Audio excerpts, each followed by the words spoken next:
கல்லூரியில் முதலாண்டில் சேரும் மாணவர்களை சீனியர் மாணவர்கள் ராகிங் செய்தால் கடும் நடவடிக்கை காத்திருக்கிறது. இவர்கள் மீது கடும் நடவடிக்கை எடுக்கப்படும் என்று போலீஸ் கமிஷனர் ராஜேந்திரன் எச்சரித்துள்ளார். பஸ் நிறுத்தங்கள் மற்றும் பொது இடங்களில் பெண்கள் கேலி செய்யப்படுவதை தடுக்க தனி குழு அமைக்கப்பட்டுள்ளதாகவும் அவர் தெரிவித்தார். இப்போ காலேஜுங்களும் திறக்க ஆரம்பிச்சதுனால இப்போ எல்லா பெண்கள் காலேஜுக்கிட்டையும் போஸ்டிங் எக்ஸ்ட்ரா மென் ஈவ் டீசிங்காக ஒரு மாதத்துக்கு to ward off people from the main women's colleges அது போட்டிருக்கோம். ராகிங் வந்து within the college அது.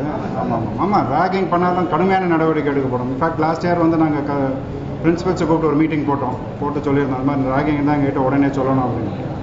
அந்த மாதிரி எதாவது இருந்தால் உடனே நடவடிக்கை. சென்னையில் கடந்த ஒரு மாதத்தில் மட்டும் காணாமல் போன 1.5 கோடி மதிப்புள்ள 155 சவரன் தங்க நகைகள் மற்றும் 1,20 லட்சம் ரொக்கப்பணமும் கைப்பற்றப்பட்டுள்ளது.